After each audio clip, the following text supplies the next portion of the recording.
There's no doubt that the last couple of weeks have brought tumultuous weather to the various parts of the Central Valley Ag Territory. Whether Iowa, Nebraska, or Kansas, we've seen some big rainfall totals, we've seen some areas get skipped, we've seen those strong winds, and of course we've seen the areas of hail occur. Now, when it comes to those hail decisions and what happens after the storm clouds leave and the hailstones have melted away is always a challenge for us in agriculture and the agronomy aspect to make the right decision with you. But I think there's some different aspects when it comes to hail and the decisions that follow hail that we need to talk about. I'm Keith Byerly, Precision Ag Manager at Central Valley Ag, and this is your agronomy focus video that corresponds with my article on the CVA blog site. So, when we have a field like this, decisions get really difficult. And I'm going to tell you straight up, the decision on what to do with a field like this is best left to you and your trusted agronomy advisor or your crop insurance agent. Sure, there are plenty of resources out there that help you make decisions on what to do, but I don't think that by themselves, the electronic or the paper media out there have the right tools to help you get through those decisions. And that's not what I'm here today for. What I am here today to talk about is an occurrence that we had happen last week with the storms that rolled through on Wednesday.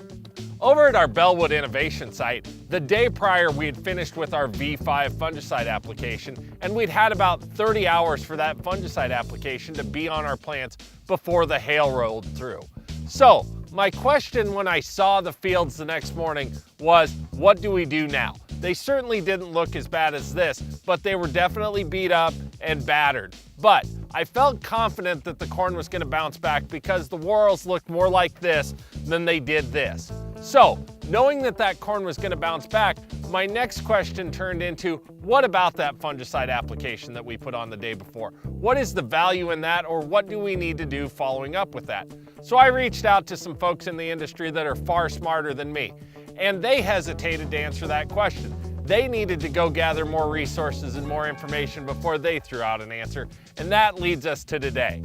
So when it comes to agriculture in this part of the world, the most common of the fungicides that we use generally tend to be of the Strobe family. And one of the things that's a big positive of the Strobe family is that we generally see systemic fungicide movement in them. Now, when we think about systemic, we may think about it moving throughout the whole plant.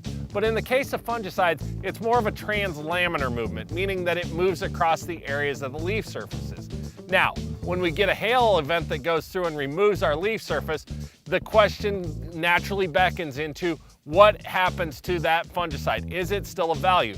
Well, what happens during the application process on a plant like this is that we get a lot of moisture and a lot of that fungicide that trickles down into the whorl, so we get the protection on the next few leaves. And that ultimately is where we need the protection when it comes to the post-hail environment. So, our application of a Strobe 30 hours before the hailstorm is going to give us benefits and is going to give us protection moving forward. So at the end of the day, the question is our investment in that Strobe worth the money, and do we need to do something following up? The answer is absolutely yes. That fungicide protection on that plant that was recently hailed is going to be there, and it is going to give us some benefits if we've used a family of fungicides that has the systemic movement. So, is there an advantage to coming right back in on those applications and putting fungicide on a plant like this again that already had it? The answer from research says no. So at the end of the day, if you've got that fungicide application made on your field, you can feel confident that it wasn't money wasted. If you have a field that is bouncing back and has that protection, that fungicide application can still be a critical part in ensuring success as we get down the road and finish off this 2018 crop.